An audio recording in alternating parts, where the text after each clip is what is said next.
Arteta! What a strike! What a screamer! Zola! And a fantastic goal! Arsenal back in it! And here's Limpar, lines it up, finds the net.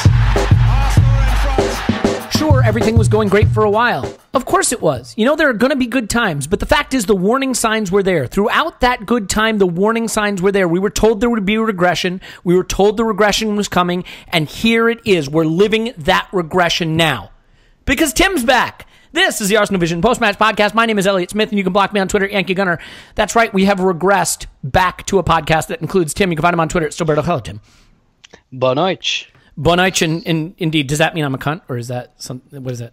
No, it just means good evening. Oh, okay, well, fine then. It doesn't mean you're not a cunt. That's true. Both could be true. Paul's on Twitter at Pause No My Pants. Hello, Pause. Woo! Clive's on Twitter at ClivePAFC. Hello, Clive. Hello.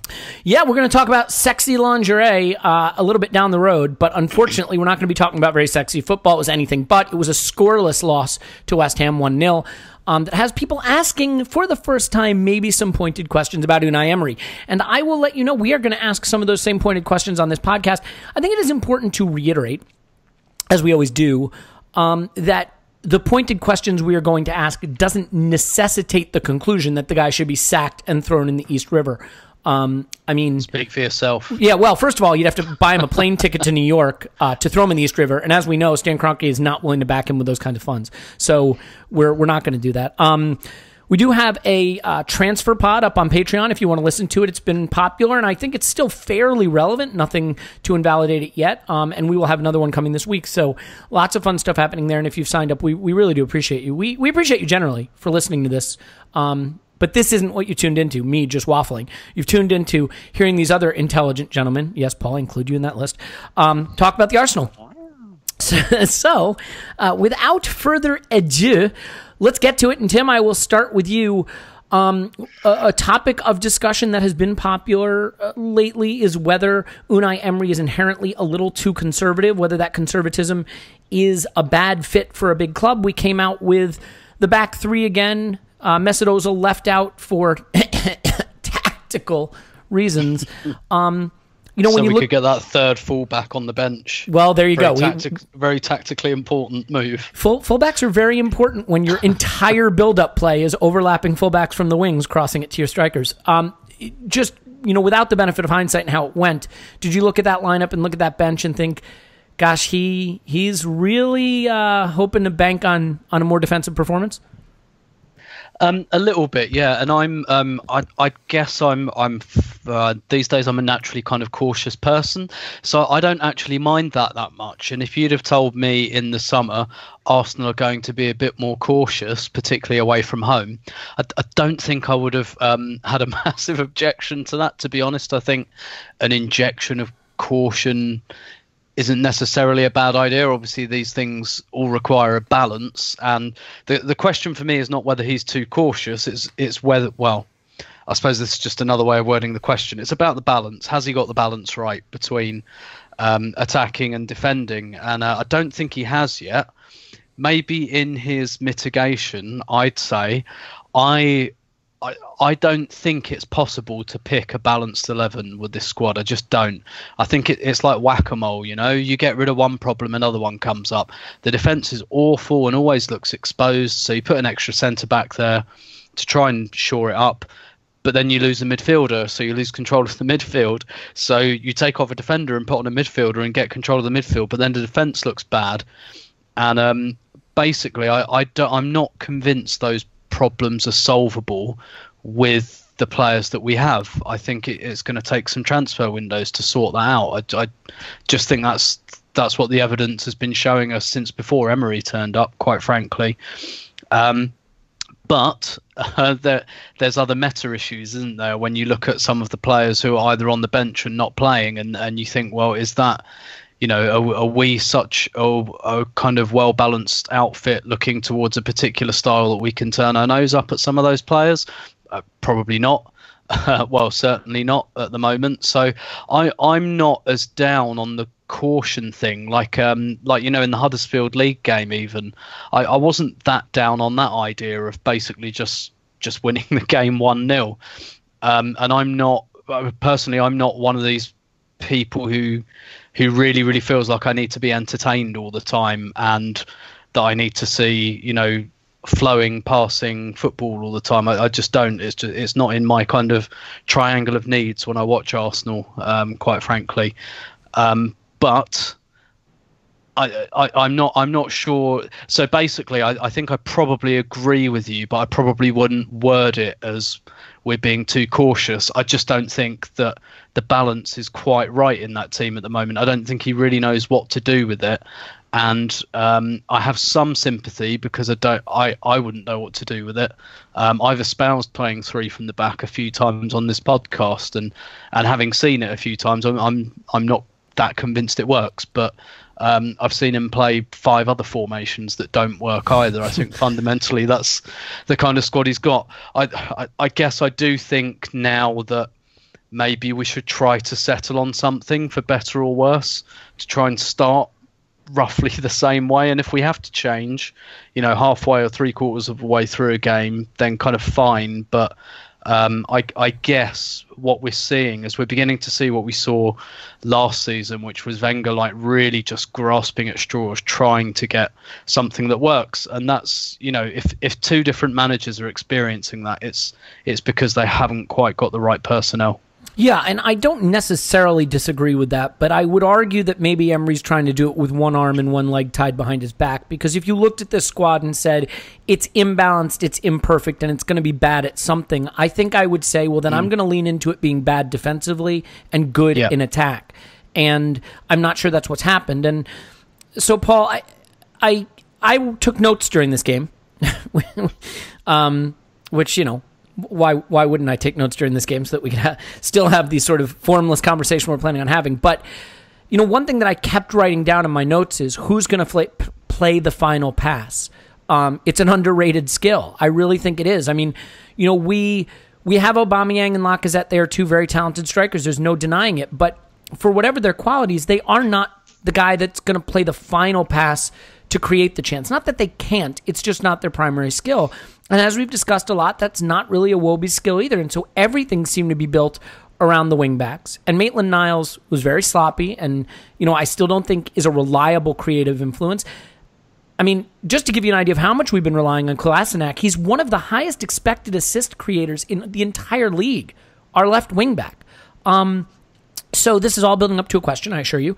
And my question is basically this, and you can lean into the Ozil conversation as an answer to this if you'd like, because I like to set the rules and have them not be followed. But is that really the issue? There's a video going around Twitter that showed all the misplaced passes and sloppiness, but when I looked at it, what I really saw was just a lack of precision in the final third. And the final third is an area of the pitch where you need a different set of qualities. Is that really what's missing in this setup with Emery? Someone who is adept at making those accurate, precise final third distributions. So this guy goes to the doctor and he tells the doctor, when I do this, when I push this point here, it really hurts. And the doctor says, don't push that. Stop pushing that. Yeah, I know the joke. My suggestion would be to stop writing that down, Elliot. Stop writing, because it's going to be true every time I write it down. Yeah, about no final ball. It was the issue with, to me, the biggest issue with the game was that. I actually thought Iwobi had a good game, but that job is too big for him. I thought it was excellent. I thought he was excellent. It's just when he gets to the final third, that's not, we've gone over this a million times, just not his best skill. Yeah. It's not his best skill, and yet he managed to have a good game.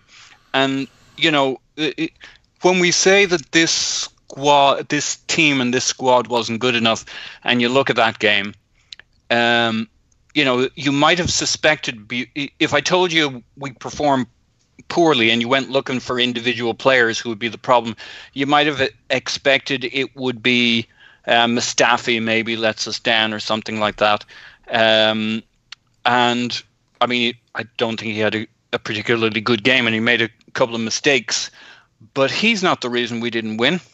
Maitland-Niles as wing back, he had a sloppy game, as you said, but I don't think you can put it all on him.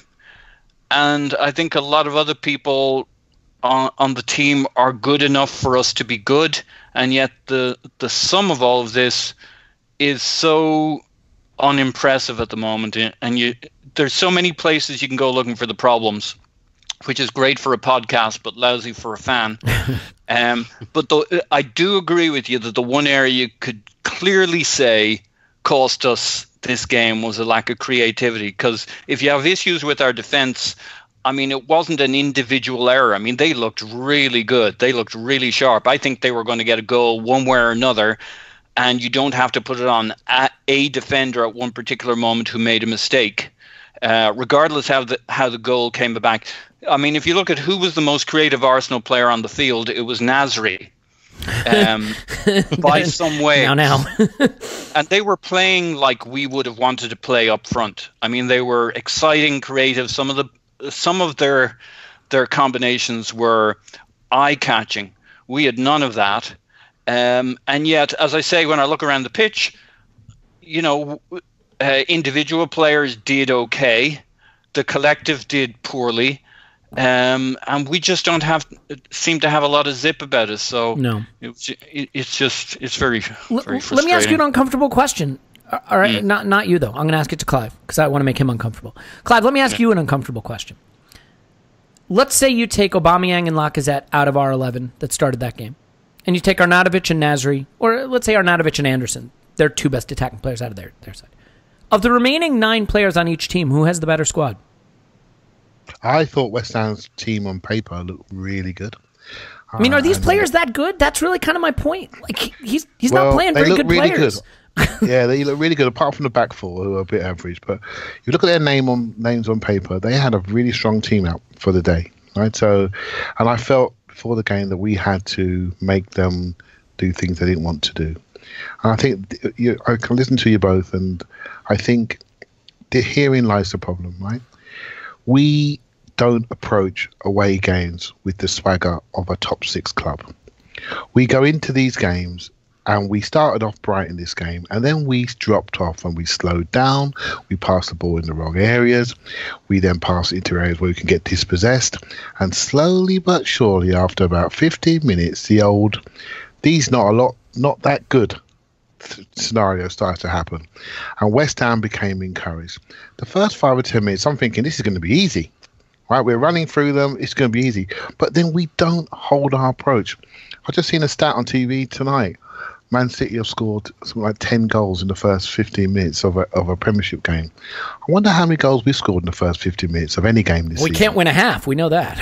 Right, so think about that. That means straight away you're always in an arm wrestle. Every single game in an arm wrestle. And if you happen to not be on form, you're not controlling the story of the game.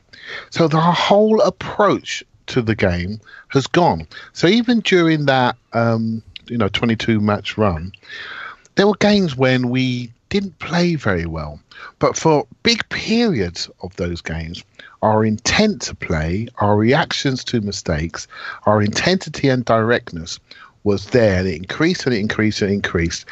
What I'm starting to see now is a lack of intensity, slow passing, slow-footedness, and a reaction when we lose the ball or make a mistake, which is, I'm telling you, mate, some of it's disgraceful. There was a cross-field ball from Maitland-Niles that he had Aubameyang faced up to Zabaleta, who is 106 years of age, right? And he dinked this ball up in the air, which was perfect for a defender, got cut out.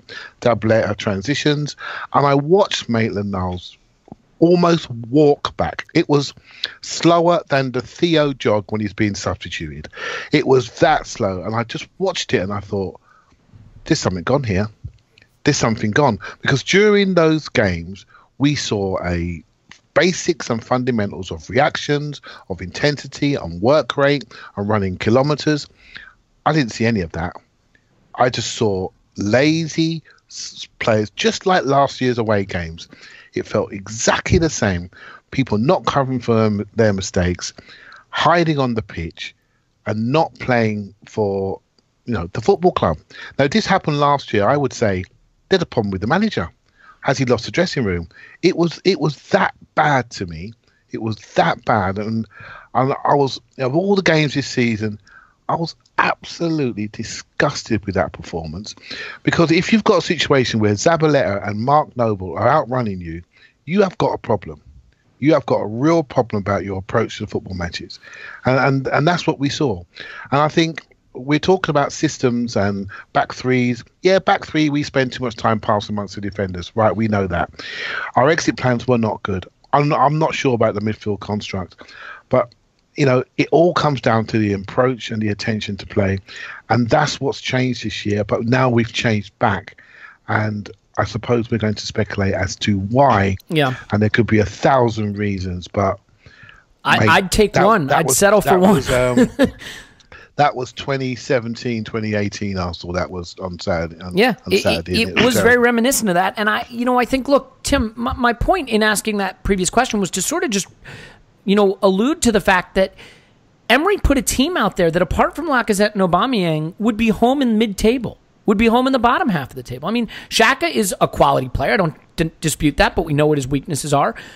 The back three wasn't made up of, anyone who at this point in their career would be considered, top tier talent. Kolasinac, maybe you could debate it. Maitland-Niles, maybe down the road someday, certainly not at this stage of his career. Guendouzi is 19, and the talent that is there is precocious, but where he is in his development certainly is not the finished article. And Iwobi is a ball carrier. He's a number 8. So I don't know why Emery has decided to put his stall out with the players he has. Maybe it really is like the jokes that are kind of going on social media now, that what he prizes most is work rate, industry, effort, energy, players that seem committed to the cause, but he's doing it at the expense of talent in Ozil, Ramsey, and, in this case, Torreira, who he may have just felt for one reason or another, would not have been a fit in this setup. I'm not really sure what it is. I mean, what's your take on how he's using the squad, and why a new manager who's got a lot to prove has, basically planted his flag with someone like Guendouzi, for example, at the expense of someone like Ramsey or obviously Mesut Ozil? Yeah, I think a lot about this team, as you allude to, you can draw conclusions by the players that aren't playing, basically. So Ozil's not playing, Ramsey's not playing, Torreira's not playing, Bellerin's not playing, and like you said, aside from the front two, if you were going to do a list of who are Arsenal's, players that would trouble other top 6 sides, those are pretty much the names you're looking at. And I think actually that's significant, not just because of the quality, but we started Lacazette and Aubameyang up front. And the weird thing is, for the first 15, 20 minutes of this game, yeah, I thought we attacked really well. And I was thinking, we're getting through them here. Lacazette's picking up space and they're not getting him. Iwobi's carrying the ball very well and they're not getting to him. Aubameyang's lurking on the shoulder, and they didn't really seem to know where to go. And then, for some reason, Aubameyang and Iwobi were swapped for about 10 minutes, and I have absolutely no idea why, because it took away everything good Iwobi was doing, everything good, all of the threat of Aubameyang.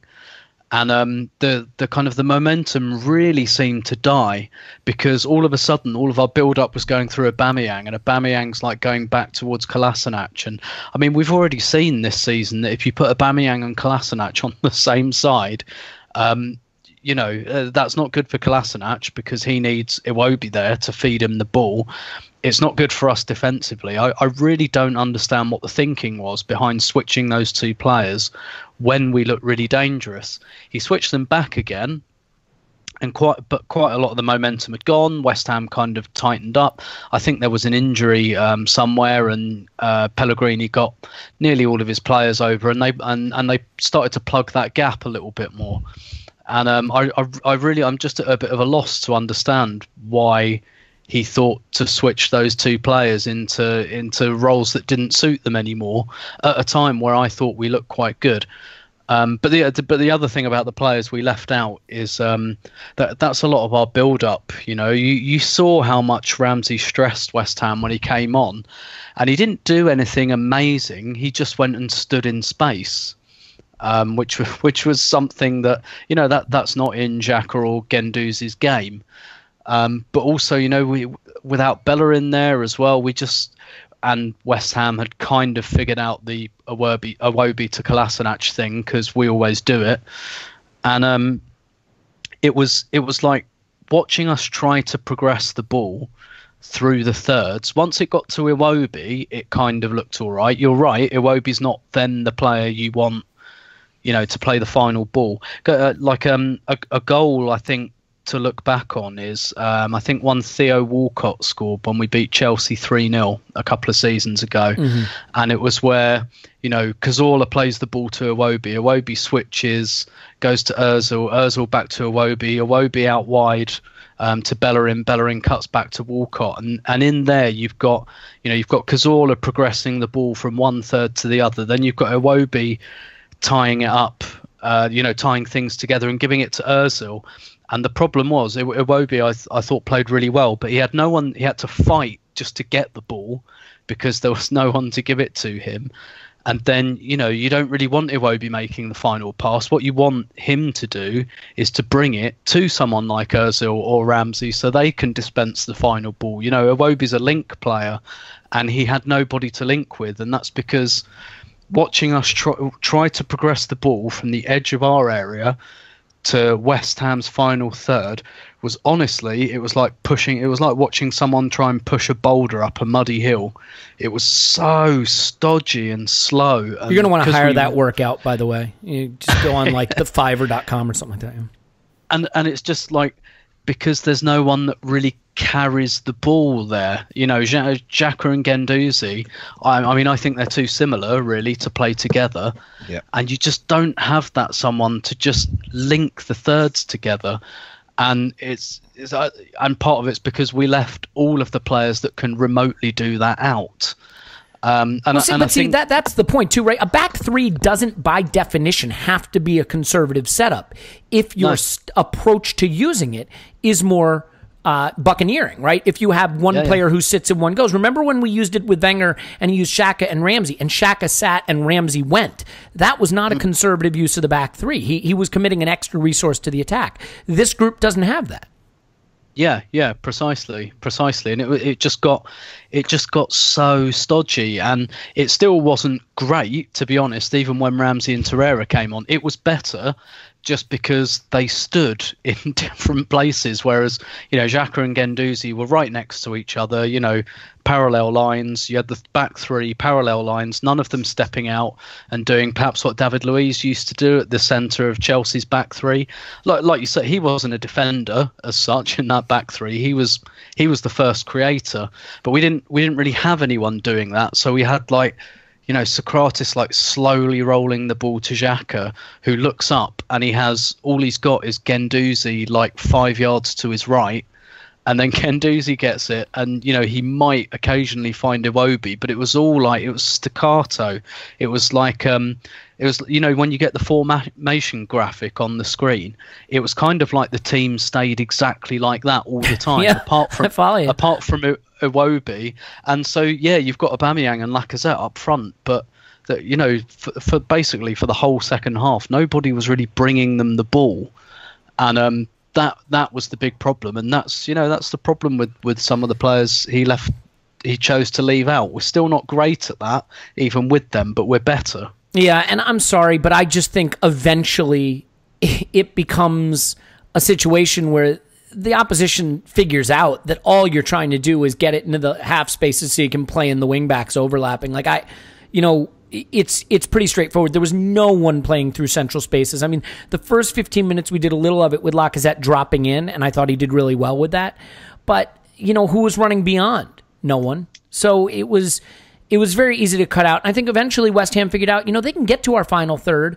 They can't do anything once they're there. There's no one who's going to cut us open. And so they were able to stay very organized, get the ball back, and then play it into the space behind where the wingbacks had vacated. I don't really see how this was set up for success. And Clive, I guess what I think we have to ask, and it is a fair question, because back during the undefeated run, there were people saying the stats here are worrying. and there's regression coming. We all said there's no regression coming because Emery's making progress, and that progress will improve. And it did start to improve around the time of Bournemouth and Spurs. The numbers started to improve. And we said, see, this is the improvement we were talking about. Sure, the numbers weren't great before, but there's no regression coming. Well, now, over the past couple weeks, we are playing the same way we were playing during the winning run, but we're getting the results that those numbers suggested were coming. So the tough question I have to ask you is, are we playing worse, or are we just getting the results that we lucked our way out of earlier in the season? I think I'm not sure if we're having the same amount of shots as we were having back then in the golden period. I think we went, the last 23 minutes without a shot in this game, chasing the game 1-0? Exactly. It's not great. I don't think we're having the same volume of shots as we did. Our conversion rate may already have been ahead of where we should be, but we were getting a higher volume of shots. Maybe not as high as it has been in the past, but we're now creating less. And I think we probably learned something from this game.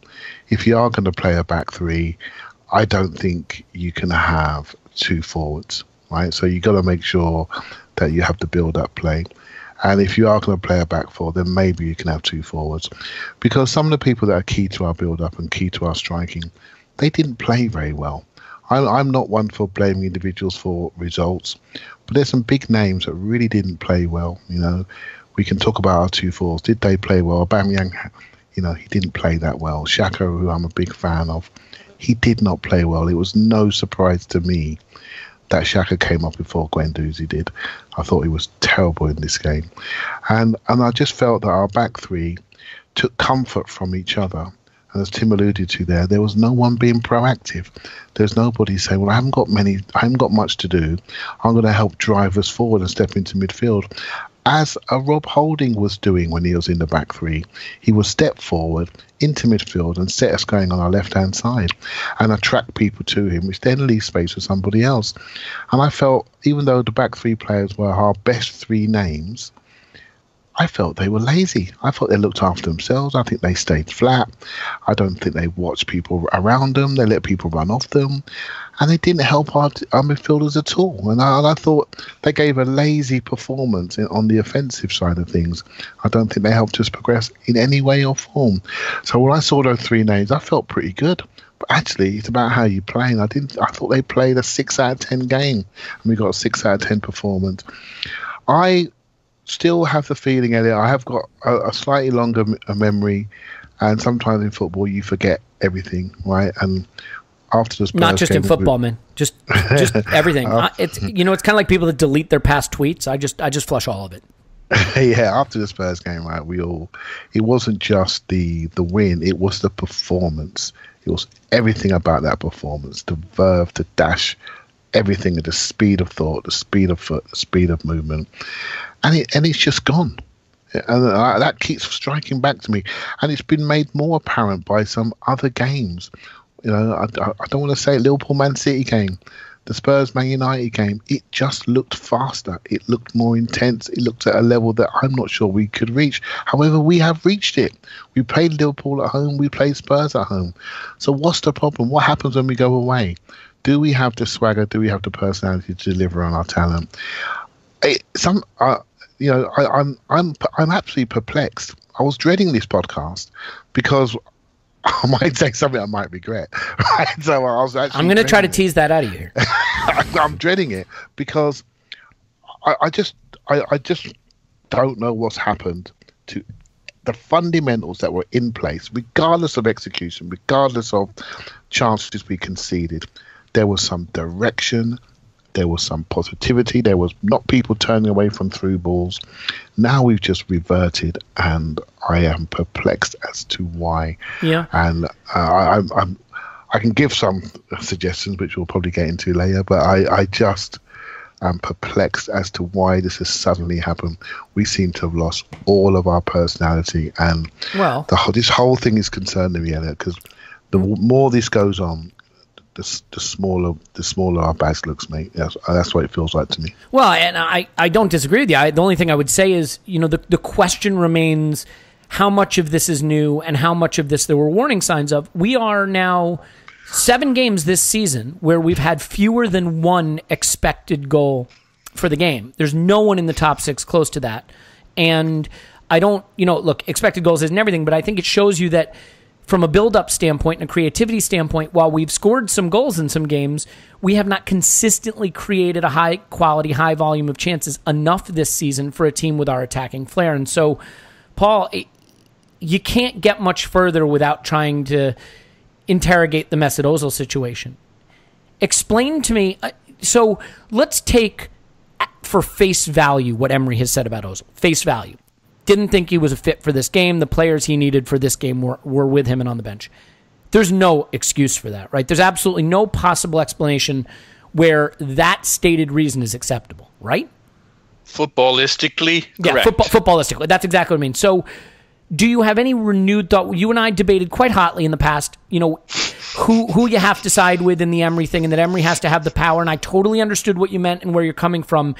Is there a point, though, where players might start to look at it and say, I know Mesut Ozil, and he's a good guy, and I like him, and he's really, really, really talented, and he's a fantastic player, and our manager's hounding him out of the team, and I'm not sure how I feel about this. I mean, at what point does Emery's clash with Ozil go beyond the pitch and become a problem for him in the dressing room as well? How about just sometime halfway through the West Ham game? I do think this is a really interesting time in the season. So I had an argument with you. I have this brilliant ability to just forget whatever the fuck I said in the past and just come in where I am. And it's super convenient. Yeah, I am shameless at ignoring things I've said in the past. So, and I did plenty of arguing over the weekend, or at least discussing, debating, and some arguing with people on Twitter. And I have to say, I've kind of changed how I feel about quite a lot of things about Emery and the first season with Emery, and what I think is and isn't acceptable, and kind of the litmus test, and when it should be applied and on what. And I've spent a good 2 days just kind of chewing on this shit. Haven't come up with any great... You chew on shit? Yeah. Well, it beat thinking about Arsenal, and it certainly took my mind off it. Yeah, watching that game was like chewing on shit, so fair enough. Yeah. So I don't think I came up with any great conclusions, but how I felt about where we're at and etc. is significantly different. So yeah, I would have backed the manager to say, hey, you gave Ozil a chance. You gave him a chance to respond. There's been a lot of shit thrown at Emery about how he had some interview with the boys and said he had a plan for Ozil and Ramsey. And like, you'll see quite a significant number of people saying that they're pissed off that he had a plan for Ozil and Ramsey, and look where we are. Well, has anybody done an interview? Was anybody going to get this job without having a plan for Ozil and Ramsey? Is there perhaps at least 50% on it on the player to respond in the case of Ozil? Because Ramsey has responded. We may not have a brilliant plan for him, but he's definitely responded and he's definitely contributing. So I do think there's a huge piece of this on Ozil. There's just no two ways about it. The problem for Emery was always going to be, I fully back Emery as long as whatever direction he goes in works, right? That comes with the job. It's a results-based business, yep. Yeah, he put his stake in the ground. It may have been more Ozil's fault than his. Ozil may not have responded, but at the same time, these are the problems he had to solve. And so, yeah, I back Emery all the way with Ozil, but plan B, or as it became plan A over time, it had to work. And I think the players, this is an interesting time because it's just after the holidays. We're 21 games into the season. We're even past the halfway mark. So you can't help it. The reports start to come in at this stage, at a point in the season in which you say, well, why would we think the second half of the season is going to be substantially different to the first half based on the tea leaves we can read? And he's announced no new players coming in, bar a loan or two maybe. And the reaction we had, what reaction do the players have? I mean, they might have been okay, and like me, right behind him with them taking a ballsy position with Ozil, but then they look at the second half of the season and they say, well, what's our joker in the pack here? What's going to change? You know, they may not want a player coming into their position in the team in the second half of the year, but they want to hear somebody's coming in to make them better. And if that ain't happening, then they're stuck with Emery and where he's at. He's tried everything at this point. He's tried every configuration. So I'm not beyond hope, but you can understand why the players suddenly hit a bit of a wall in this game of all games, after that announcement, after the kind of deflation within the fans, probably matched to some degree, even if they didn't want to, with a deflation within the players. You know, where's the cavalry? What's happening in the second half of the season? What new tricks is Emery going to come out with? Because they can see we're not good enough. Yeah, and I have to tell you something. Look, we all wanted tactical flexibility. I think we agreed that Arsene Wenger was too idealistic. The problem with the degree of change and pragmatism Emery is displaying is when you are changing everything from game to game, and in some cases from half to half, at some point the players cannot establish a clear rhythm and pattern of their play within that system. You know, you say, a new manager needs time to instill his philosophy, to instill his ideas. But if his ideas are different every week, you can never learn them. And if you can never learn them, you can never get comfortable. Automatism. And if those changes, I mean, it's one thing to keep making changes because things are working and then you want to adjust for a different game state. But it's kind of exhausting when you're always chasing the game and chasing the performance and always a goal down.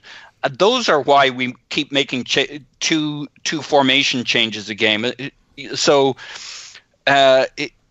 very tough on a team to go through all of these iterations you're talking about, and it always be from a position of weakness and not strength. Yeah, look, the way big teams hammer small teams is get the first goal. Because once you get a first goal against a small team and they have to come out at you more, then you can fucking step on them, right? Because the space opens up and they can't live with you. So, Tim, I mean, before we take a break, I mean, first, this is a theory that you've been espousing on social media, so I want to give you a chance to articulate it more fully here. Not that we really articulate things here. We just make mouth noises into a microphone.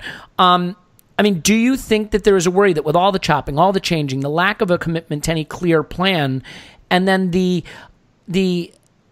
ostracizing of arguably the biggest talent in the squad, if not the best player, you know, the biggest talent, the lack of use of Aaron Ramsey. I mean, if you're Aubameyang and you say, I came here thinking I was going to play with Mesut Ozil and Aaron Ramsey, and I'm playing with Alex Iwobi and Matteo Guendouzi, you know, who I'm sure he loves as a person, but you get my point.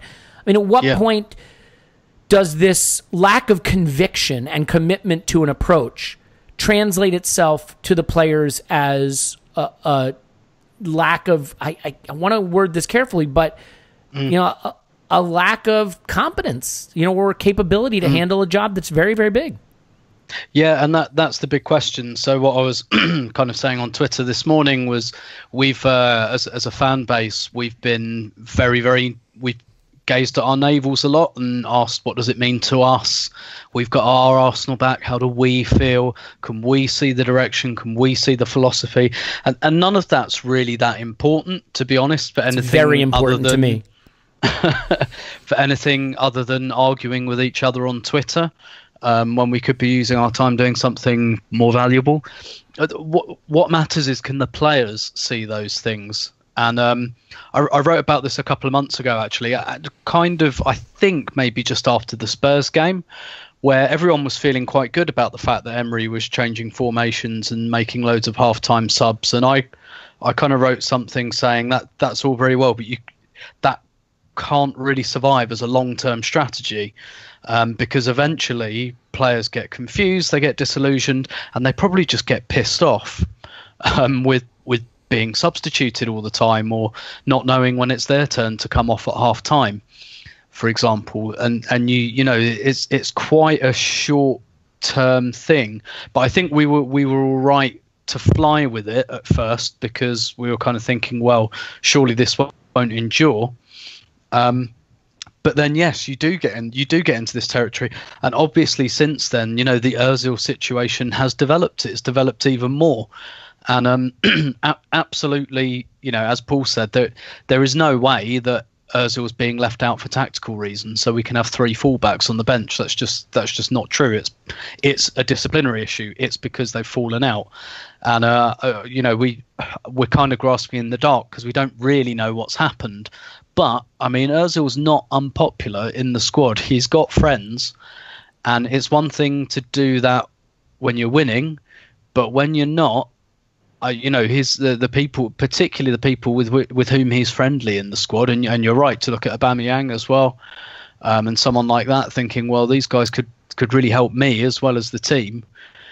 Then yeah, you really do risk that. And the other thing I think I've said quite a few times, and again, I'm not saying this like to say, look at me, aren't I really smart? Maybe a little bit. I'll say it for you. So you just say your thing, and then I'll say it. But to point out, because obviously when results aren't going well, it's, we can all get into the conspiracy theories, and we can think of 100 reasons why things are going wrong. And when things are going right, you don't need to think of reasons why they're going right. They're going right. But I think something I've said fairly regularly over the last couple of months is, when Emery speaks in public, I don't understand what he's trying to say. I can't decipher what he's saying. I don't know what the messages are. And I've spoken to some people offline, shall we say, who transcribe his press conferences, who are saying, like, usually you have a kind of duty when you're transcribing, if someone's not speaking their first language, to kind of tidy things up for them. If you think, oh, okay, that's not exactly what he said verbatim, but that's definitely what he meant, and you kind of clean up the transcription a little bit. And I'm speaking to people, and I'll say this is no one from Arsenal, so I'm not going that deep on the conspiracy theory, but saying I tried to transcribe his press conferences, and it's so hard because I don't understand. Not only don't understand what he's saying, but I don't understand what he's trying to say. And I've been kind of wondering. And listen, I know that the training pitch and the press conference are 2 completely different environments. He's got a lot more support on the training pitch. He's got peers, he's got colleagues and things like that. But I have been wondering for the last couple of months, I'm like, did the players understand his messages? Because I don't. And look, me not understanding is not important, basically, but it's important that they understand. And if he speaks on the training pitch, like he does in the press room, then I have to say, if I were one of those players, I'd be in the ear of my teammate, kind of going, what? Yeah. What did that mean? And I'm not that convinced it's a language thing, because when you're struggling with a second language, you grasp for words, or you say words that aren't quite right. What he's doing is like using a lot of words to say nothing, which is not really a kind of tick you develop speaking a second language. If anything, it's the opposite. You don't have the vocabulary. But it might iron out in time. He might speak to them completely differently. He might have one face for the press and one for the players. But ultimately, I find him quite difficult to understand, and that could be an issue as well. Tim, look at you. Look at how smart you are. Thank you. I didn't want you to have to say it. And even if, like, he's explaining to the players, this is why I'm leaving Mesut Ozil out, is he explaining that in a plain? I'll disagree with this only in one respect. The players will know very clearly why Mesut is being left out. You know what I mean? They will either have seen fights and falling out, or they will have seen Mesut throw a strop, or they will have heard Mesut say, if you do not start me, I do not play at all. They'll know. They'll know what's going on. Yeah. That's one area where I don't know that communication is as important, because what we all agree on is Mesut is not being left out for tactical reasons. That's an absurdity.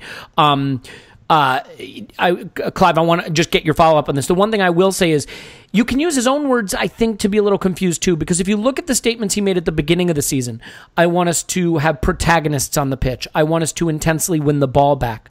We're not doing that either anymore. So what little you could glean from what he was saying earlier, we've certainly pivoted from. The thing that struck me is we don't press. That's not a part of what we do. We don't defend deep. That's certainly not something we do. So we're not counterattacking. You could play a more defensive setup if you're going to press and transition, because you don't need as many attacking players on the pitch to transition, right? You win the ball back. Those are quick attacks. You don't necessarily need a Mesut Ozil, right? The same way Spurs don't have one and Liverpool don't have one. But if you're going to sit deep and build from the back, you do. And I I don't really see the commitment to a philosophy, and that's going to lead me to another point after the break about backing him in the transfer market and things like that. But Clive, you want to just sort of follow up on what Tim was talking about? Yeah, so I think Tim's alluding to communication in press conferences. I think the club has a communication issue, full stop, right? If you think back to our manager, our previous manager, whether we agreed with his tactics or not, the man could talk forever, right? So communication came from one person, and we could debate, but we had clear communication, right? We haven't got an owner that speaks. We've got new people in the executive angle with Raul and Vinny, for example. They're not big talkers, right? Ivan's gone. He was a bit of a talker, and when it suited him, he's gone. So we're lacking communication. I will sort of differ on one point with Tim. I think with football and coaching and football language is different. It's easy. It's easy to get your points across on a football pitch, and people do it in different languages, for example, and you do it by movements. I think if you think back to Emery's first interview when he was talking about the platitudes around the job, he struggled with the language. When he was talking about the football side of the job, suddenly his language became more clear. I think he's a very strong football coach, but I do think as a club, we have a need from a fan base that we have clear communication, and it's not there. We're not getting it, and this lack of clarity coming from the club is causing the 1,000 strands and threads that we're all discussing online, because we're piecing together bits of written and second language information, and we're trying to create a narrative and a story to try to add up what's going wrong. And we weren't doing this when the results were going well. But now when you think back, actually, I started to question what the club actually needs. Do we need to fill that communication gap for us? Because I think at the moment it's the biggest thing we're missing is clarity on where we're going, because we're concerned. We're concerned on the financial side, we're concerned on the transfer window side, we're concerned on the playing side, we're concerned at all different angles. We know we're going for a restructure, we know that's going to continue, we know we're going through a cost phase, but actually we don't know, because no one's actually saying it. And so we're arguing these points, and it comes down to, I'm thinking, for the first time, I'm thinking, hold on a minute here. We've got a coach that I think is very, very good. And from a football angle and a tactical angle, I'm thinking, this is just what we wanted. But actually, as a club, do we need something else? And I had this little doubt come through my mind to say, is he the right manager for this club right now? For what we need to unite us. There needs to be a unifying factor somewhere, and I'm not sure with the way he communicates he can do it through bad times. Now my feeling is I want to stick with a coach, stick with a manager. I'm not saying he should go, but for the first time I had a doubt and said, actually Arsenal might need something else, a connector, a communicator, and clarity. Whether that comes through the manager or comes through somebody else in the club, it's what's required, because we're splintering and we're piecing together information, and without that unity, without that clear strategy, without that clear direction, we're going to be in this place for a long time. It feels that way. Let me ask you a super quick question, like a 1 or 2 sentence answer. Okay. Would we be better off if he just gave his press conferences in Spanish and communicated in full, and we translated them, and then people could sink their teeth into something with a little more clarification, as opposed to and again, by the way, full credit to him for trying to learn the language. I'm not picking on a guy for trying to learn a language. I know 1.5 languages. I tried to learn French. I lived in France. I picked it up. It's very hard. I get what that's like. What I'm saying is not he's an idiot and he didn't learn English. What I'm saying is he not being helped by the fact that we can't read the fullness of his ideas following his press conference? You know what, mate? I thought about this, and Tim will know this. He's got a lot closer to this side of things. When you do your sort of press conference, there is a bit where you go out live. We all see that online. But then there's a bit when they go and you talk to the papers, right? And you talk to the Sundays or the weekend papers, wherever it is. And you can sit down and you can really go on the detailed information. That's embargoed till about 10:30 at night, right? I often wonder, that's his opportunity to sit there with somebody else, with a translator, and really get his point across. right, and really go into detail. So we get to learn about him, so we get to understand him. Because let's be honest, when he seems the sort of manager that you like when we're winning, but I think it's important for his own perception that we like him, that we connect to him. And I don't think that's happening at the moment. And I'm looking at some of the top 3 managers, and there's a new manager coming at Southampton, and they are connectors. They work on their connection to the fan base. And I think someone at Arsenal needs to either support this man, because he's an outstanding football coach, but maybe he's not a people person connector. And I think we need someone to really help him there. Okay. Well, then, Paul, let me ask you this before we take the break, because I think you're going to drop off after the break, correct? Mm-hmm. Yep.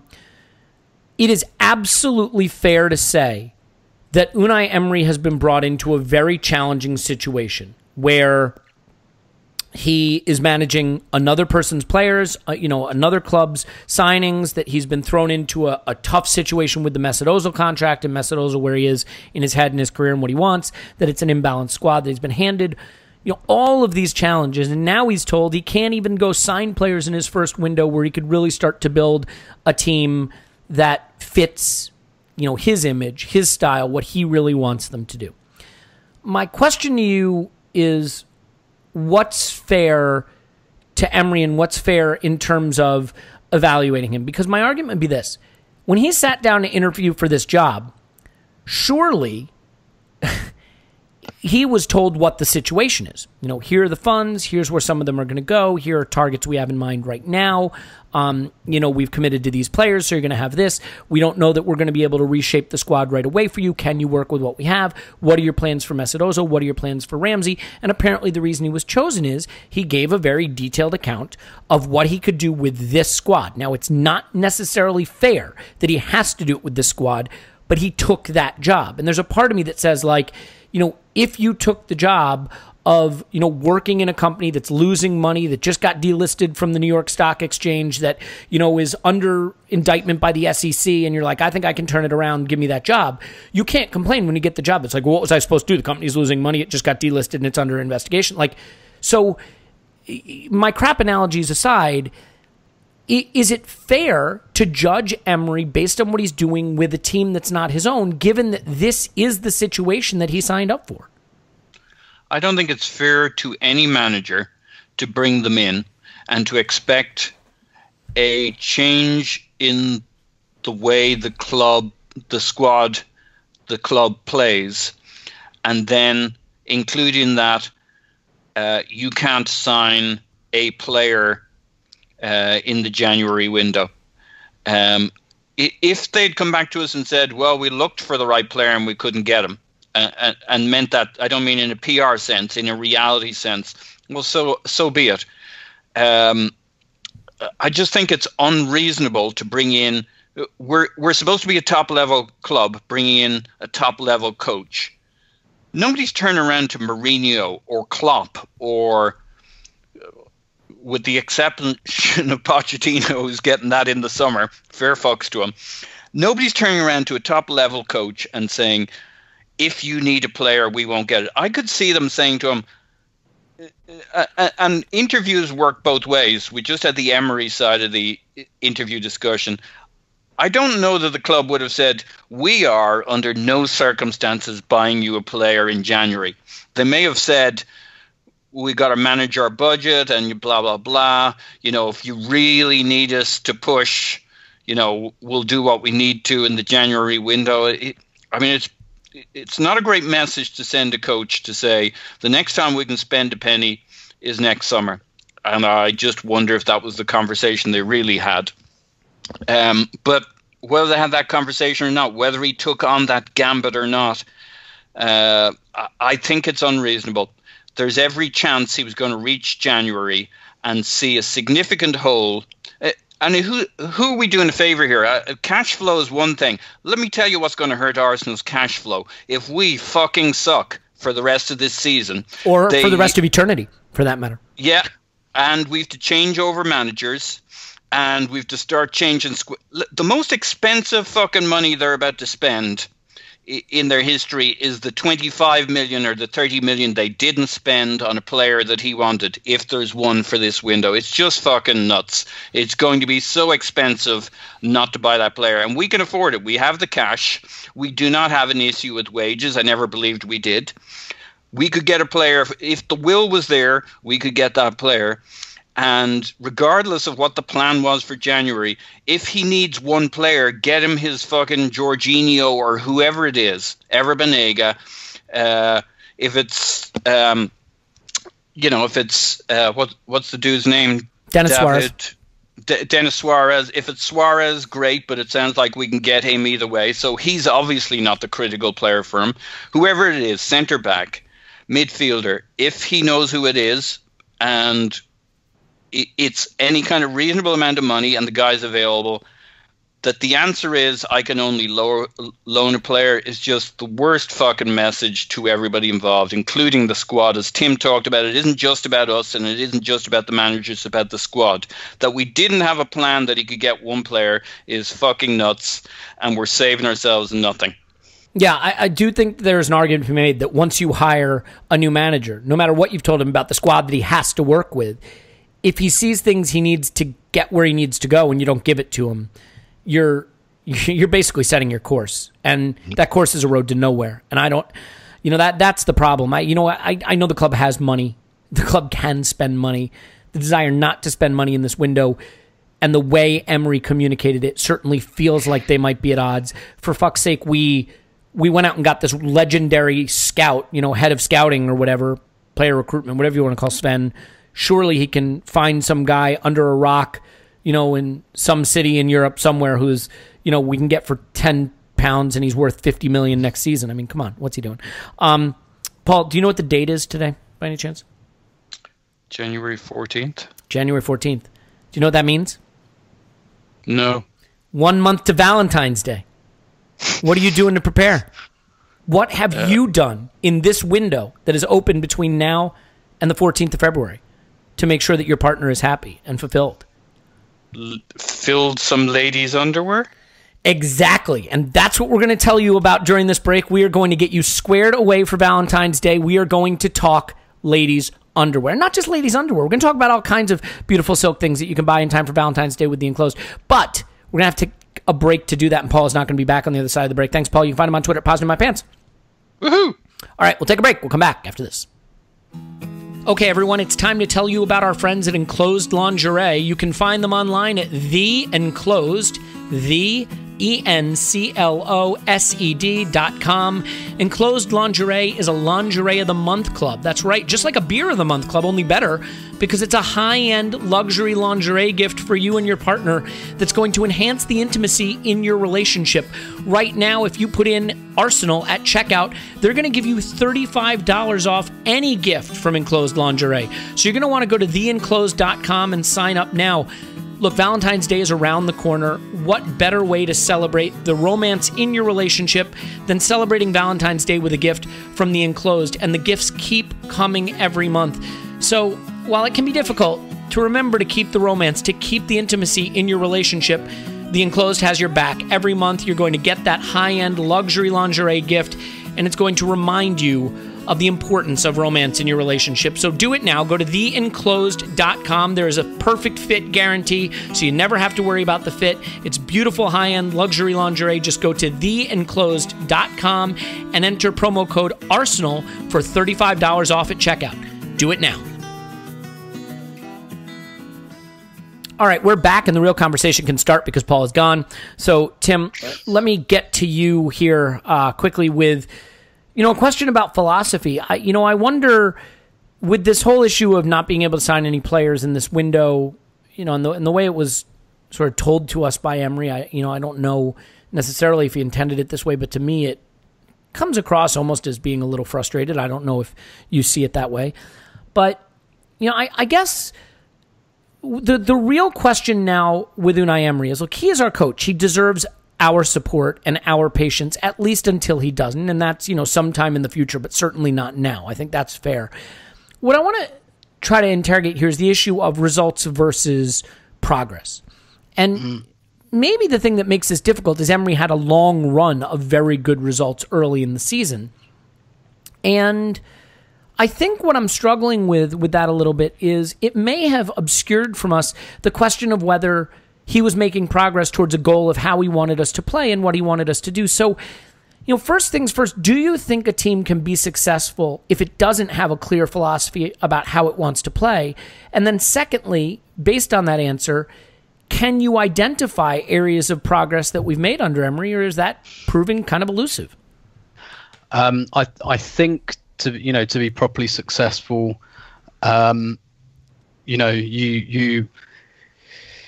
do need a philosophy. You need something to hang your hat on. First, I was gonna make like a really terrible joke about. I was just gonna try and get can't in instead of can't. But I don't have the northern accent to do it, so it was just I chickened out of it halfway through. It always works better when you just explain the joke, so that's fine. Yeah. I just wanted to explain why I was stuttering a bit there. So no, I think particularly at first you've kind of got to have something that you can hang your hat on. Then you develop. Once you get that base in, then you go off in different directions. And we've seen that with Liverpool, for example. Klopp from day one, everyone knew what he was trying to do with his team. And don't get me wrong, a lot of that was because we were translating what he did with Dortmund, and in this country we were fairly literate with what was happening in the Bundesliga. So we were, and Dortmund had this very, very distinctive philosophy and style of play, and we all thought, well, he's probably going to try and do that with Liverpool, and that's exactly what he tried to do, and he needed the players to do it. But now Liverpool have switched it up a little bit, and now they've gone, right, we're comfortable with that. We know we can do that, and we can do it pretty much at will. But where are we going wrong? We've got to be a bit more defensively solid. So they've done that. They win a lot of away games 1-0, like they did just this weekend past, where they don't wow you with their football. But effectively what Liverpool are doing is they've developed different ways of playing for different situations, and basically at home, like they did to us, they kind of blitz you a little bit, and then away they're a little bit more, they stand off a little bit. And that's what the Invincibles used to do, by the way. I think that Arsenal's football was much more, shall we say, swashbuckling. That some of the best football I've ever seen Arsenal play was in the season before the Invincible season. The beginning of that 2002-03 season, I think, is the best football I've ever seen Arsenal play. But that's because it was all very cavalier.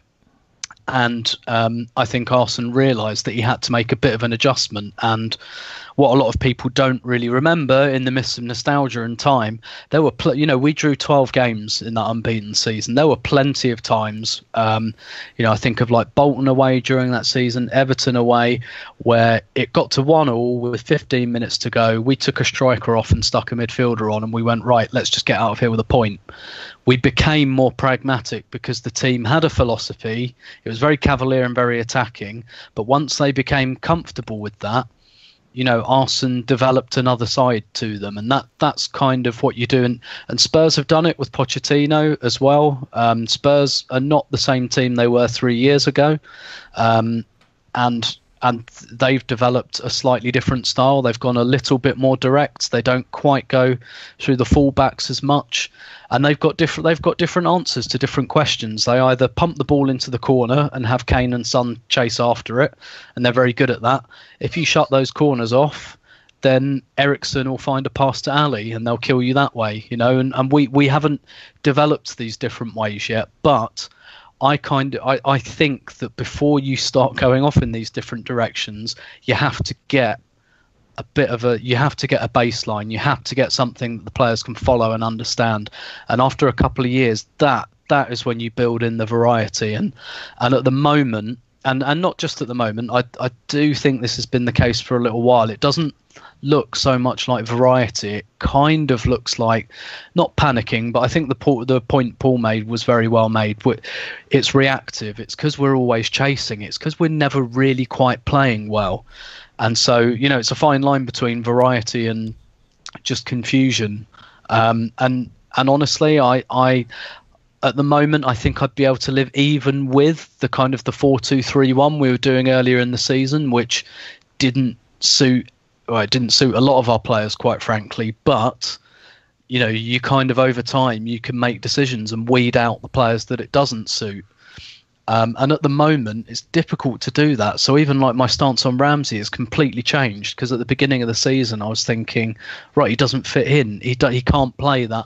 Well, he can play it, but it's not to his strengths to play that number 10 position. So I was kind of fine with him being left out. I mean, I think we should have sold him before that, but I was thinking, okay, on Emery's watch, I'm all right with that. But now I'm looking at it and I'm thinking, what is there for Ramsey to not fit into at this particular moment in time? So for me, you build a style first and then you build the variety. And I wonder if we've got this a little bit the wrong way around. Yeah, I want to build on something you just said because it really resonates with me. Okay, if you have a clear philosophy, let's say you are an ideologue, right? And you're like, I press. That's what I'm about. I'm about, a 4-3-3, aggressive, whatever your thing is. You have a clear philosophy.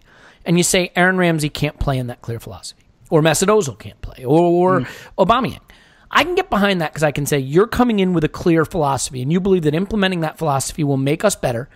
And there's a talented player in our squad, but for whatever reason, that talented player can't play in that system. All right, you've got my attention. I'm willing to see what happens with that, right? And you say, well, who cares what you're willing to do? Fair point. If your philosophy is pragmatism, and I'm just going to chop and change and be pragmatic, it makes no sense to leave out your most talented players, because surely the most pragmatic approach is a system that can incorporate them by definition. You see what I'm saying? That like if your philosophy is pragmatism, then the most pragmatic approach is the one that incorporates your best players. Now, maybe not in every game. Maybe City away, you say the most pragmatic approach is sit in a shell, and we can't do that with Mesut Ozil. Okay, fine. But you see what I'm saying? That you can't be a pragmatist and as part of your pragmatic approach not use the best players that are in your squad. That is harder to reconcile for me. And so, I do think the challenge here, the reason people are struggling with Emery so much right now is not just because we're fair weather fans, although that, look, I am certainly a fair weather fan. I mean, we know that much. But no, I mean, seriously, like, it's not that we're fair weather fans. It's that because we haven't seen any clear progress towards a specific style of what Emery wants us to do, that now that the results have stopped coming, what's laid bare is that we are still this kind of amorphous blob of a team. And that is really the problem. Clive, I mean, for me, I want to really get behind Emery. I still, in mid-January, cannot tell you really what he's about, and that is what's making it so difficult. And then when I factor in that he feels like he's too conservative and that he's alienated some of our best players in pursuit of what is an unclear endpoint to me in terms of football, how he wants to play, give me some footholds here for what about Emery's football, because I want to support the guy. I mean, he's our manager. What should I be getting behind specifically? Well, I know we've had many conversations, and I know that you're really keen to understand his philosophy, right? I am, yeah. And sometimes you talk about pressing, and sometimes you talk about our build-up play, and we've lost one of our build-up players in Mkhitaryan, by the way, who I think he's significantly missed to help make those overloads and combinations with Iwobi, and I think some of our best performances have come with those two playing. So we missed that build-up player. When we discussed Denis Suarez player, there was lots of people saying that's not a priority. That's not what we need. We need a centre-half. We need a left-back. So what people are saying there is we need to upgrade the players we have to be better at playing the way that we play currently. So we don't get run, we don't get bullied, etc., etc., etc. But really, I actually was really pleased to see the Denis Suarez link, whether I rate him or not. But what that's telling us is this is how I want to play. These are sort of players I want in attacking midfield. I want ball-carrying, tricky assist makers. I'm thinking, how can Emery define an offensive philosophy with two of the key people that have held Wenger's offensive philosophy for the last 5 years that either he doesn't like or is not allowed to keep for financial reasons? We're not clear. We probably think maybe one of them has got a bit of a clash, and one has basically priced himself out of a move to Arsenal. He had to go somewhere else. We can all debate those reasons, right? And so from a fan's point of view, we're looking around thinking, well, actually, those two players, there's a bit of a gap behind them. We're putting a heavy reliance on a 19-year-old and a heavy reliance on an 8-year-old who's 22. So hold on a minute. From a talent perspective, we need those players playing because they make me feel better. I recognise them. They make me feel comfortable, and their talent on the good days is really, really good. But actually, are we then sitting here and supporting our manager by saying, actually, you've got a philosophy. I have to trust it's coming, and I have to wait for it to come. And I have to trust that you're doing the right things by changing the culture in the team, by removing some of the people that really own the old culture. Now, the problem we have, Elliot, this is why I think why the heirs come out of the club, is as soon as that statement when he said, I can only do loans, that sort of took our enthusiasm away, because we're thinking we're in a January market, we're going to be busy, we're going to get a chance to see what players he likes and develop his philosophy. Now he seems, just for debating's sake, now we have this group of players, potentially can't add to them, and how can he develop his style without any of the key offensive positions with his players in there? And I think we have a problem here. So now we're thinking, so what do you stand for, Emery? What do you stand for? We're not clear. It comes back to my communication point earlier on. So we're desperate for a philosophy, but I'm worried that we can't get there because the club is going through a financial restructure, which I fully support, by the way, because I think we've pissed away millions, a financial restructure on wages. And while we're doing that, we need to remove things and get people out the door so we can rebalance. And in the meantime, I'm afraid the manager is going to be 2 or 3 defeats from being hung out to dry. And if it goes past January and he cannot address anything, then we're in a bit of trouble here. However, this could all change really quickly. Potentially 1 or 2 people could leave. Potentially 1 or 2 people can come in, and everyone feels slightly differently. But I've got to be honest with you, mate, I'm normally quite positive. I'm not so sure that's going to happen. And there's not a piece of communication I can hold on to that says that is going to happen. And therein lies why everyone is so nervous. Well, now I feel better. Thank you for that. That's all right. I'm here all week. Good thing, too. You wait for the transfer pod. Yeah, that one's going to be busy. We can just play the sound of crickets, but I'm sure we come up with something. I mean, Tim, how fair is it to, I mean, not fair. Let me rephrase that. To what extent does the desire to back Emery at this point and really get behind him almost necessitate a frustration with the decision-making at the top of the club? They really do seem at odds because it's pretty clear that the squad has needs that are not being met by the players Emery has. And, you know, when he took the job, he must have known what he had to work with, but clearly what he has to work with is not able to implement the philosophy or the approach that he wants. And so he's going to need his players to do that. And, you know, I have some sympathy to this extent. It's not just about the players that play the way you want. Every big manager, when they get to a big club, usually brings a player with them or brings in a player that knows them. And that becomes their ally on the pitch. You know, they're almost like their assistant coach in the team. And Emery doesn't have that. I don't think you could say Guendouzi is that, but it may explain why Guendouzi has played so much, because Emery may have that connection with him from PSG. You know, if it's not Emery, you know, and certainly he's made some missteps and there are questions about him, but, you know, how much does it concern you that the club is not backing him in the market, and how much is the market needed for Emery to really be able to achieve what he wants? Yeah, I mean, the market's totally needed. You know, that's why I think like transfers, not a subject I've ever had that much enthusiasm for, but I think it's absolutely right to have enthusiasm for at the moment because, you know, we need. You, Tim. We're going to change you, mate. We got to. Exactly, and that doesn't necessarily mean, you know, we must. It'd be nice if we could spend hundreds of millions, but it doesn't mean what the things that usually excite, well, certainly Arsenal fans about transfers in the last few years, because we've had the same manager for a long time, and it's more, you know, the kind of spending money is the goal kind of thing. Whereas actually now I think there's like a proper like tactical interest in what we do in the market at the moment. And I did think last week, it took me a couple of days to get here actually, but I did wonder with that we can only loan players comment. I did start to wildly speculate in my mind. Was that like a pithy comment? because Emery said, I want Denis Suarez and I want Ever Banega. And, the transfer committee, as it were, have said to him, we're not spending the family silver on those guys. You can have them on loan. But, we're not prepared to spend 25 million on Denis Suarez, and we're not prepared to spend on another 30-year-old.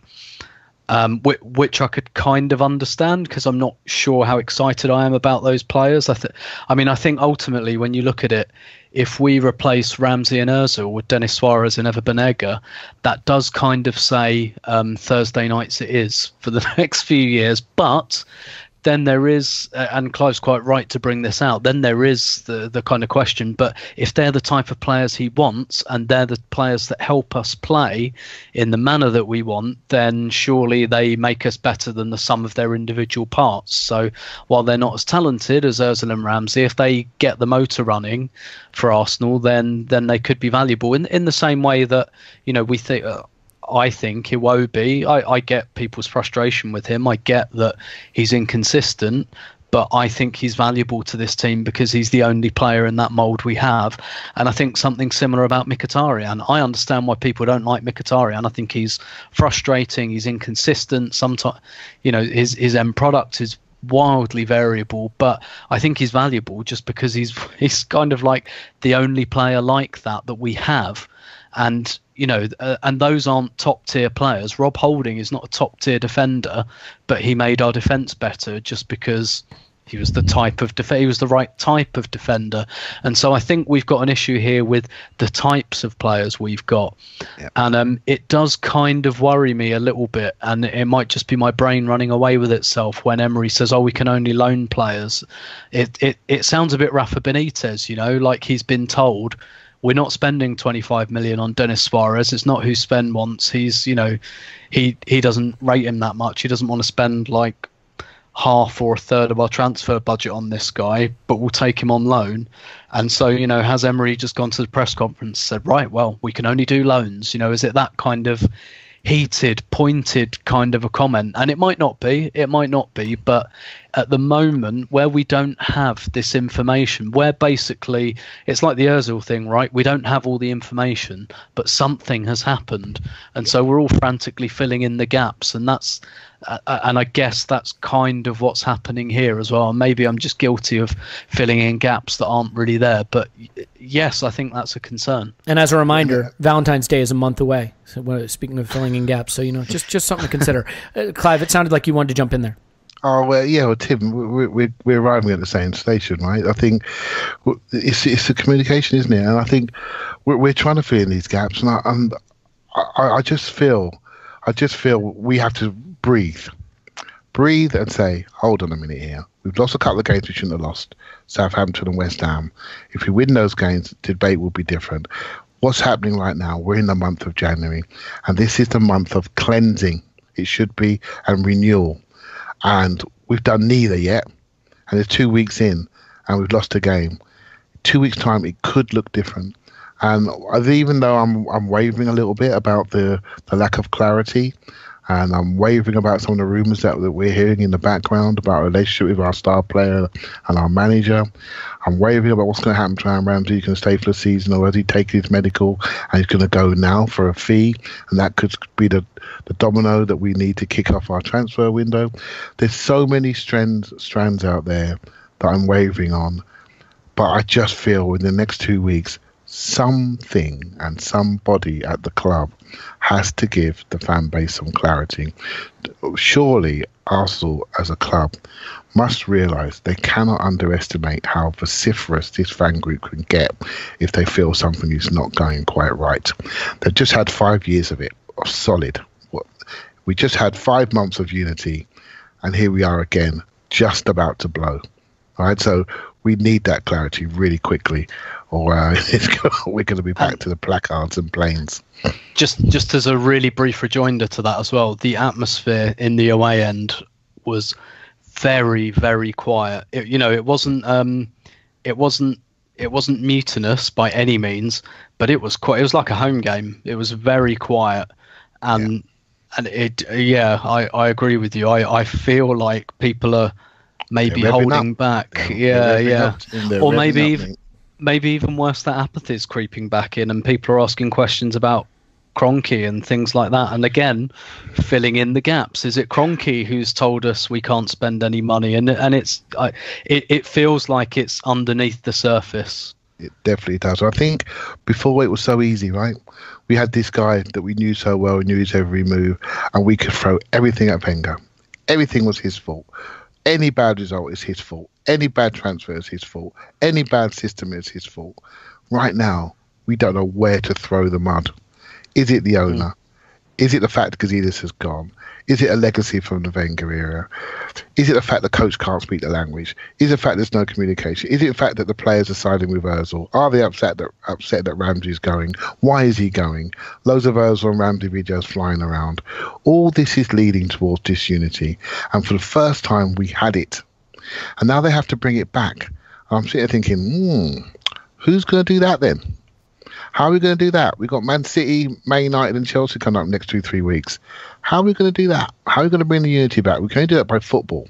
We're looking at our talent base. We can't change that. Some of our most talented players are either not available or not in favour. Right? So, okay, we've got some work to do. Am I confident? I'm 50-50 on this. I really am.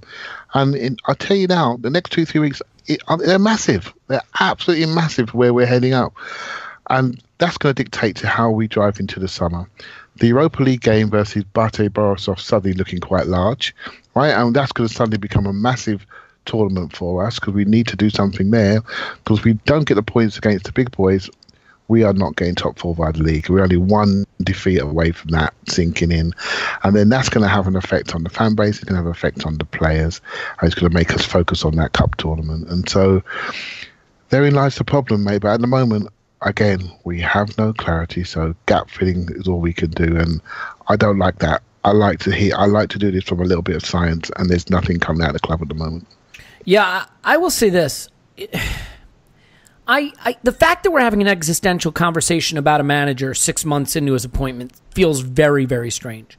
The paradigm shift that we have to get used to is the fact that we're not going to have a 20-year manager anymore. That's not going to be the case. A long tenure would be 5 years. A normal tenure would probably be 3. And so, the window within which you start to evaluate progress is going to be a lot shorter. Do I think it should be this short? Probably not, because he's not coaching his team yet. But he is coaching the team that he was handed in a situation where there probably wasn't a lot of room for change. What I will tell you is I think the reason that there is so much debate about Emery right now is not related to results. I think the results we got earlier in the season kept the conversation bubbling under the surface because people didn't necessarily see great football and a clear plan, but they saw results and they thought, well, you know what, he's getting it done by hook or by crook. This is what we wanted Arsene to do, and he wasn't doing it. Now we're looking at it, we're saying, what have we seen this season that points in a clear upward trajectory? Because let's be clear, Unai Emery was not handed his team. He was not handed a perfect team, far from it. He was handed a team that was better than what Arsene had last season. And to this point, I think it is fair to say he has not done anything better with it. And so that's why I think people are confused.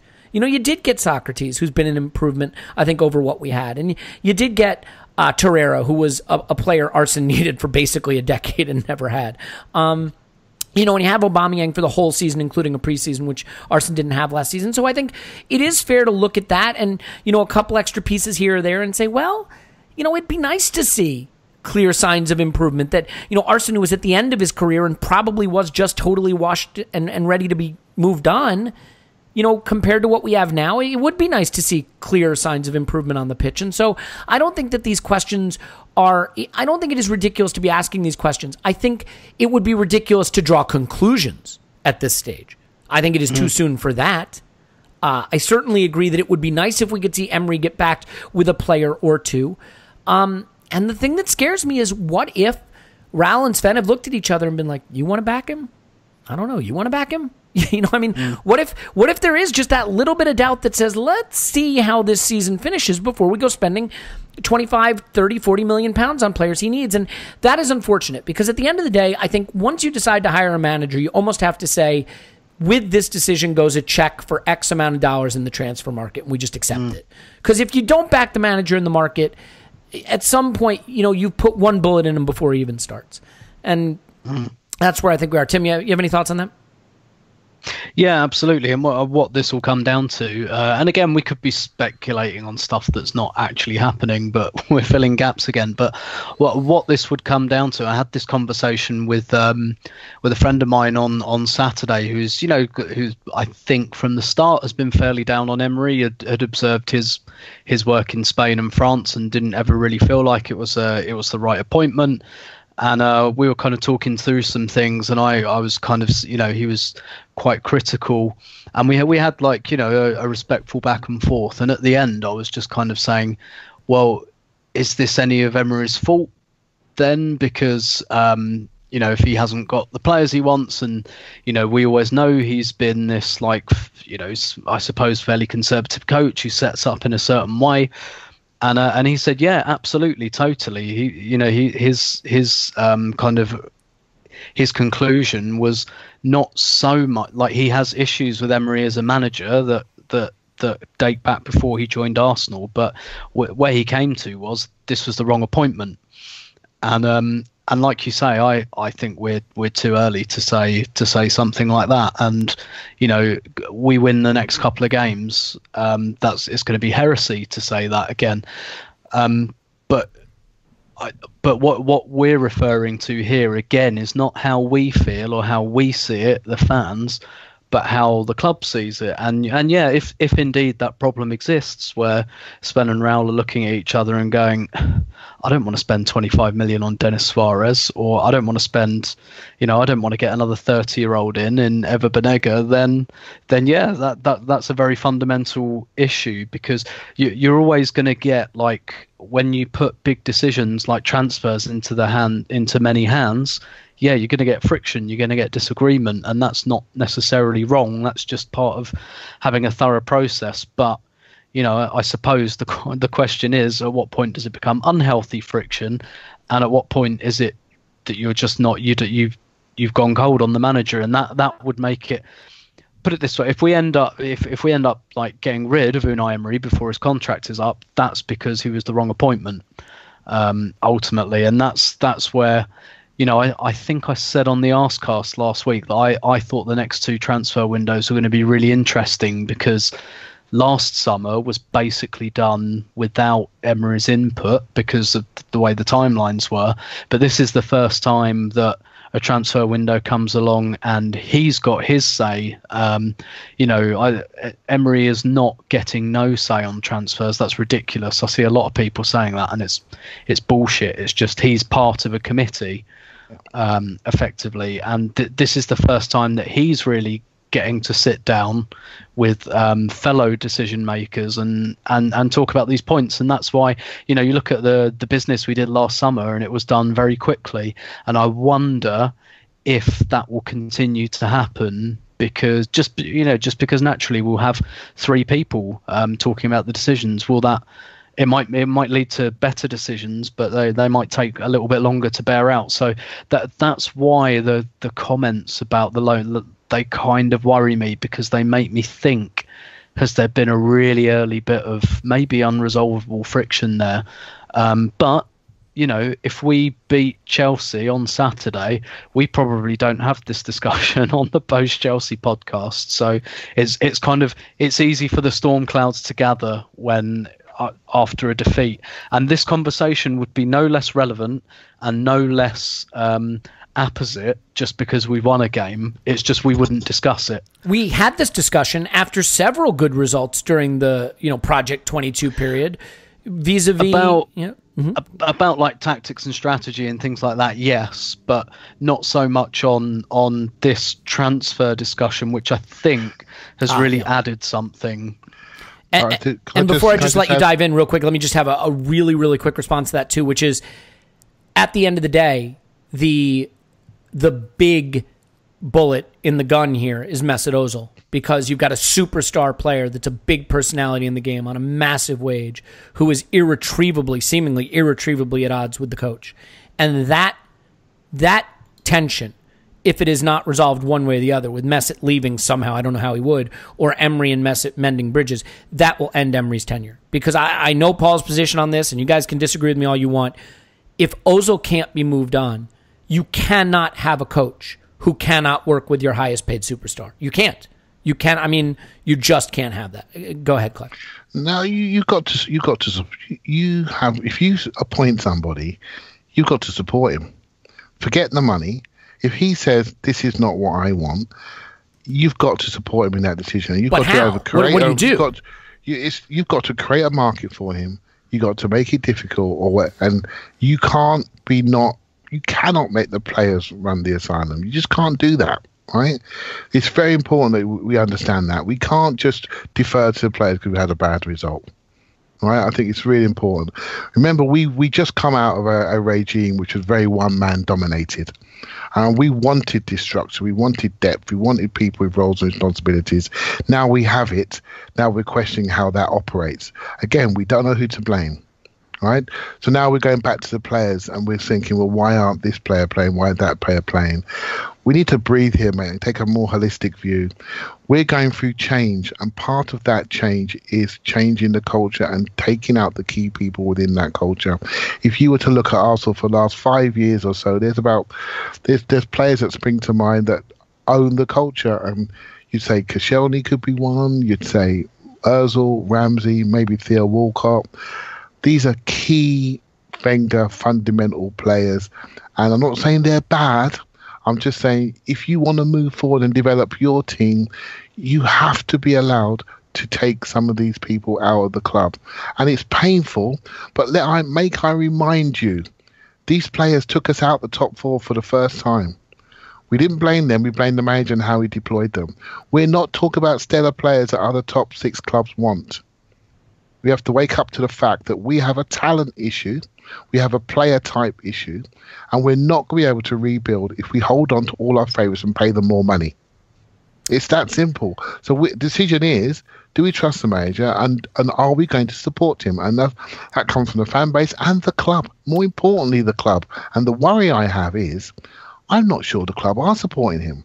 They are supporting what they want to do to restructure, and are they allowing the manager to restructure his team? I mean, if they're not, we're going to have a lot more of these Emery pods, mate. Let me ask you a question. Lose football matches. What if Mesut can't be moved? Well, they're going to have to they're going to have to pay him off. Pay him off? Just pay off his contract and let him walk away? They can't do that. They're probably working out the deal right now. You think about it. The agent came out and just said, give him money to not play for Arsenal, like to release him from. What do you think happens in football? If a buying club comes, you don't pay £26 million to a player. No, I'm not saying that. Listen to me, right? Yeah. When a player is moved on, if the buying club doesn't want to support the full contract, the selling club sometimes pay part of that contract, of course, yes, to make the deal work. Yes, of course. No, that. So yes, sorry, now, I follow you now. Yes, I follow you. So right now, situations already appeared. Right, there's rumours of him of a bust up. The first thing the agent says at the start of the window is, Mesut Ozil loves it at Arsenal. In fact, he wants to see out his full contract and would like to stay longer. You know what that tells you? That tells you, I'm not going to China, my son. I'm going to go when I'm good and ready. And if you do make me go, I want my money. That's what that means. Do you see what I mean? Yeah, of course. I thought you meant just like buy him off if you can't find a place to sell him and pay him his money to sit on the beach. He just wants to make sure he gets his money. It's his football. Yes. They don't give a shit about totally us. Agree. They care about the money coming through. Right? So you do think that Mesut can be moved on and that it's incumbent upon the club to do it if they're backing Emery. And I agree. So right now, this is about money. How much is it going to cost us to get ourselves out of this crap deal we got ourselves into? And we need to make it difficult to make so it doesn't cost us much money. Ozil's got some pretty good agents, right? We've seen that. And he's got some pretty good agents that look after his PR profile very, very well. So they've got the strike in first. They're making sure that everyone knows he's working hard in the background, all the rest of it. At the moment, the manager doesn't see eye to eye to him. That's what's really going on. And we have to decide what side of the fence that we're on. Basically, I'm on the club side. Whatever the club decides, I'm good with. No, I hope it does not cost this guy his job. Because if it does, we just roll someone else in. And when another player gets a bit strong, what's going to happen then? We're going to side with that player? And how are we going to progress? we'll never progress if we keep reacting in this immature way as a club. Look, I absolutely totally agree with you that that's an area where if something can be done, clearly it has to be. I mean, Tim, so let's finish on that. I mean, for you, what outcome is possible and what outcome is necessary with Mesut Ozil?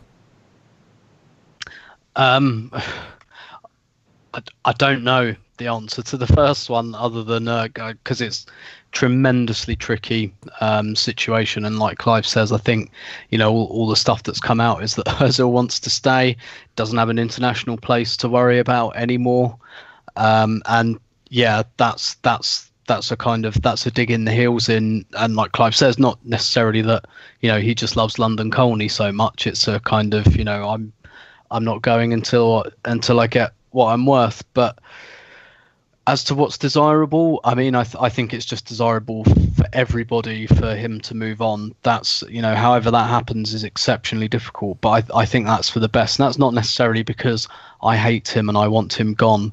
It's just this is clearly an issue now, and I think it's quite a harmful one. For our reputation and everything, and it just always dominates the discourse. I kind of said jokingly on Twitter this evening that this is like Ozil's almost like stepped into the Wenger vacuum. That's a great analogy. Yep, Absolutely agree.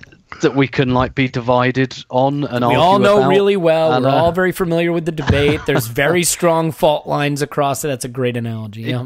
Exactly.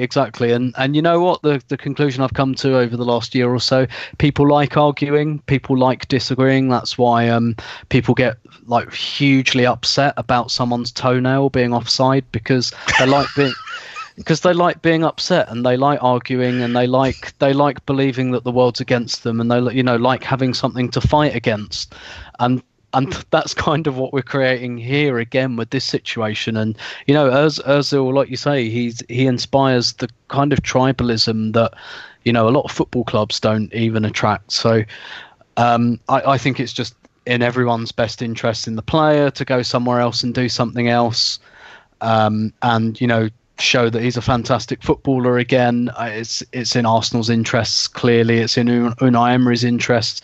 It's in everyone's interests, I think, at this stage. If he goes and Emery gets someone else in who perhaps suits a little bit more what we want to do, but that's easier said than done, and that's why the first question is the pertinent one here. What's the possible outcome? Because that's not easy. That's really not an easy situation for the club. Yeah, I mean, as a last, and perhaps just as a final thought, and perhaps that's one of the things with having a committee above Emery.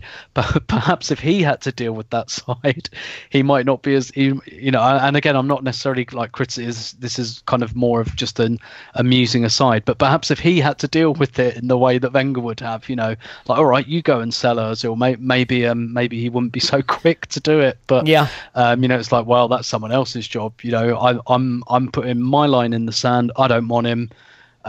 You guys, you deal with that. Do you agree with my assessment, though, that for better or worse, I'm not blaming Emery on this, but that a falling out with the highest paid player at the club, the biggest star at the club, who may not be easily moved on, is the kind of thing, even more than results, that can end a coach's tenure at a club like Arsenal because of the investment in Ozil? Yeah, absolutely. And look at even someone like Jose Mourinho at a club like Manchester United. One of probably the biggest name in management. Brand in management. Let's say that in the last 20 years, and possibly the biggest brand in football. And what did it all come down to? Mourinho versus Pogba. It came down to a soap opera. And people like soap operas. People like fighting and arguing, and people like watching other people fight and argue. And that's how the whole thing was framed. I mean, obviously you had the results in the background, but this Mourinho and Pogba thing never went away. And eventually just, it was clear that one of them had to go. And it made much more sense for United, because of the results in particular, to side with Pogba.